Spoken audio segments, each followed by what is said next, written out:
नमस्कार साथियों, स्वागत है एक बार फिर से आप सभी का हमारे इस YouTube चैनल एजुकेशन सीरीज़ में। आज हम बात करने वाले हैं इंडियन इकोनॉमी आफ्टर लॉकडाउन।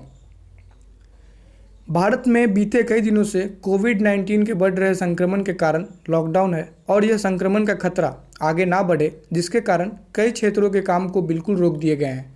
अब इसका सीधा प्रभाव हमारे इंडियन इकोनॉमी को भी पड़ रहा है, जिसके कारण एक चीज़ जो काफ़ी चर्चा में है इन दिनों, क्या हमारे देश में फाइनेंशियल इमरजेंसी जैसी सिचुएशन आ सकती है?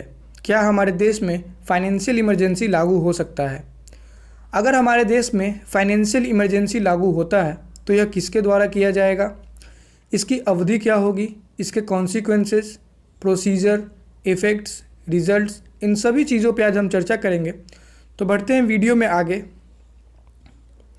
अगर हम बात करें भारत की प्रेजेंट सिचुएशन के बारे में, तो भारत जितनी भी चीज़ों का आयात और निर्यात पहले करता था, उसकी परसेंटेज अब काफ़ी कम हो चुकी है।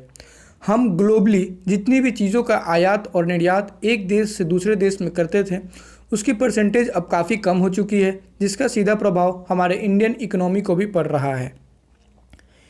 इस महामारी के कारण कई मेजर सेक्टर्स हैं जो काफ़ी ग्रसित हैं। उनमें से एक है हमारा manufacturing, airlines, theatres, travel and tourism and apparel यानी कि कपड़ा उद्योग वस्तु।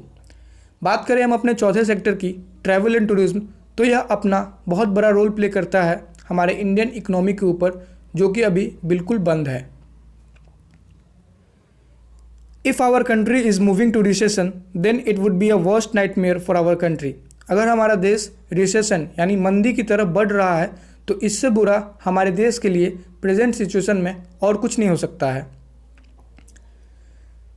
हमारे देश की एकता, अखंडता, सुरक्षा और संप्रभुता खतरे में ना आए और इसको हम बचा सके, इसके लिए हमारे संविधान निर्माताओं ने इसके बारे में बहुत पहले ही सोच लिया था, जिसके बाद संविधान के पार्ट 18 में इमरजेंसी प्रोविजंस का संशोधन किया गया आर्टिकल 352 से 360 में। इस इमरजेंसी प्रोविजंस का इस्तेमाल करके हम अपनी एकता, अखंडता, सुरक्षा और संप्रभुता का सुरक्षा कर सकते हैं अगर इस पे कोई आपदा आती है तो। इन इमरजेंसी प्रोविजंस में हमारा पहला इमरजेंसी है नेशनल इमरजेंसी आर्टिकल 352। इसे देश में 3 बार लागू किया गया है। पहली बार इसे इंडो चाइना वॉर 1962 में, दूसरी बार इंडो पाक वार 1971 और तीसरी बार इंटरनल डिस्टर्बेंसेस 1975 में लागू किया गया था। यह आर्टिकल उस समय लागू किया जाता है जब देश में वॉर एग्रेशंस यानी सशस्त्रीय विद्रोह की सिचुएशन आती है। दूसरी इमरजेंसी है हमारी स्टेट इमरजेंसी यानी कि आर्टिकल 356। यह आर्टिकल स्टेट में कॉन्स्टिट्यूशनल मशीनरी की फेल्योर के कारण लागू होती है और इसे हम प्रेसिडेंशियल रूल यानी कि राष्ट्रपति शासन के नाम से भी जानते हैं। तीसरी जो इमरजेंसी है वो है हमारी फाइनेंशियल इमरजेंसी यानी कि आर्टिकल 360। अभी तक देश में इसे एक भी बार लागू नहीं किया गया है, लेकिन 1991 में ऐसा सोचा गया था कि इसे लागू कर देना चाहिए। जब 1991 में ऐसा सोचा गया कि हमें फाइनेंशियल इमरजेंसी लागू करना चाहिए, तब इसे बैलेंस ऑफ पेमेंट क्राइसिस का नाम दिया गया। उस समय ऐसा इसलिए सोचा गया था, इसके 3 फैक्टर्स थे, war defence, increase in loan interest और बजट का 14% इंक्रीज़ होना। इन तीनों चीज़ों के बारे में अगर मैं बताऊं तो उस समय भारत सरकार द्वारा वॉर एक्सपेंडिचर पे जितने भी खर्च किए जा रहे थे, उसके लिए हमें इंटरनेशनल एलिमेंट्स से लोन लेना पड़ रहा था, जिसके कारण 90s के जो भी हमारा बजट था उसका 14% हमारा सिर्फ इंटरनेशनल एलिमेंट इंटरेस्ट था, जिसके कारण हमें उस समय ऐसा सोचना पड़ा था कि फाइनेंशियल इमरजेंसी अब देश में लागू कर देनी चाहिए। ऐसी सिचुएशन में सरकार के पास 3 ऑप्शंस होते हैं। पहला है मिंटिंग, दूसरा है इंटरनेशनल हेल्प और तीसरा है डोमेस्टिक हेल्प। सरकार के पास ये 3 ऑप्शंस तो ज़रूर थे, लेकिन सरकार के हाथ बंधे हुए थे इन तीनों ऑप्शंस के इस्तेमाल के लिए। अगर हम बात करें मिंटिंग यानी नोटों की छपाई, दूसरी जो हमारी है इंटरनेशनल हेल्प और तीसरी है जो डोमेस्टिक हेल्प यानी कि अपने लोगों से मदद। इन तीनों चीज़ का भारत सरकार इस्तेमाल इसलिए नहीं कर सकती थी क्योंकि देश पहले ही इन्फ्लेशन से हिट हो चुका था और हम विदेशी निवेशों से काफ़ी इंटरेस्ट लोन ले चुके थे। तो इन तीनों ऑप्शंस हमारे लिए पहले ही ख़त्म हो चुके थे। तब मनमोहन सिंह और मोंटेक सिंह अहलूवालिया देश में एलपीजी पॉलिसी लेकर आते हैं।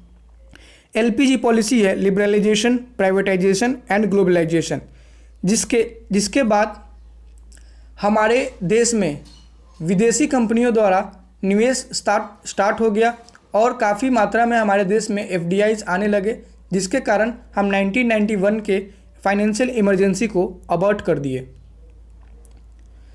अगर हम बात करें कि फाइनेंशियल इमरजेंसी होता क्या है, तो यह आर्टिकल 360 है जिसके तहत भारत के राष्ट्रपति को यह मंजूरी दिया जाता है कि भारत के राष्ट्रपति को अगर यह लगता है कि भारत या भारत के किसी अन्य राज्य में उसके फाइनेंशियल और क्रेडिट स्टेबिलिटी पे अगर खतरा आ रहा है तो इस आर्टिकल का इस्तेमाल किया जाए। Article 360 of India allows the president to implement the financial emergency if he is satisfied that there is any threat to financial or credit stability of India or any part of the state। इसकी procedure के बारे में अगर बात करें तो as soon as the president has approved the financial emergency it has to be approved from both the houses within 60 days। जब president के द्वारा इसे अप्रूवल मिल जाता है तो इसे दोनों सदनों से 60 दिनों के भीतर ही इसे पास कर दिया जाना चाहिए। अगर 60 दिनों में पास नहीं होता है तो इसे मंजूरी नहीं दी जाएगी। अगर लोकसभा को डिसॉल्व कर दिया जाता है then Rajya Sabha can approve it but Lok Sabha has to approve to within 30 days or of first sitting after it's been reconstituted.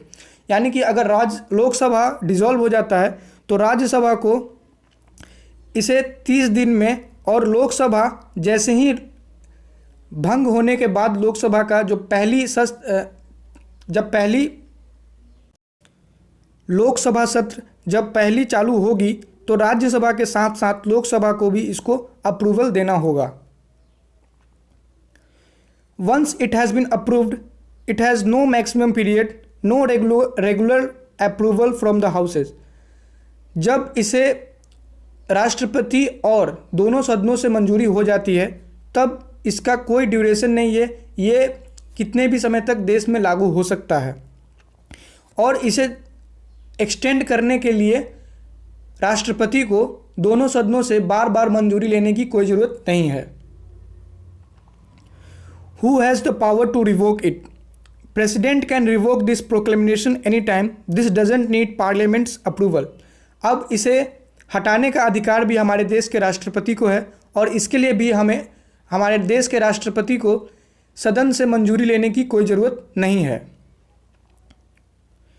अब बात करें इसके इफ़ेक्ट्स के, तो during the financial emergency union can ask the state executive to adopt the standard function so as to carry out the financial discipline. जब financial emergency देश में लागू हो जाता है तो यूनियन राज्य से यह प्रस्ताव रखेगी कि आप किस तरह से फाइनेंशियल डिसिप्लिन को अपने राज्य में लागू कर सकते हैं। During the financial emergency every state money bill और financial bill will be stopped for the president's consent. जब देश में फाइनेंशियल इमरजेंसी लागू हो जाती है तो राज्य के मनी बिल और फाइनेंशियल बिल को भारत के राष्ट्रपति के मंजूरी के लिए रोक दिया जाता है। During the financial emergency union can reduce the salary pension allowance of the all class under him including the जजेस of the supreme and high court. अब यह चीज़ काफ़ी इंपॉर्टेंट है कि जब हमारे देश में आर्टिकल 360 लागू हो जाता है तब केंद्र सरकार सैलरी पेंशन्स अलाउंस को रिड्यूस कर सकती है उसके अंदर जितने भी कर्मचारी काम करते हैं। यह अलाउंस जितने भी सैलरीज पेंशन्स हैं ये केंद्र सरकार राज्य सरकार को भी प्रस्ताव रख सकती है कि आप अपने राज्य में काम कर रहे जितने भी कर्मचारी हैं स्टेट के अंदर उनके सैलरीज अलाउंस को आप कम कर दें। आज के लिए इतना ही। फाइनेंशियल इमरजेंसी में जितनी भी जानकारी थी मैंने आपको उसे दिया, और अभी तक आपने हमारे चैनल को सब्सक्राइब नहीं किया है तो चैनल को सब्सक्राइब कर दें और वीडियो को लाइक ज़रूर करें। अगर आपको ये वीडियो इन्फॉर्मेटिव लगा तो इसे ज़्यादा से ज़्यादा शेयर करें। धन्यवाद। तब तक के लिए जय हिंद, जय भारत।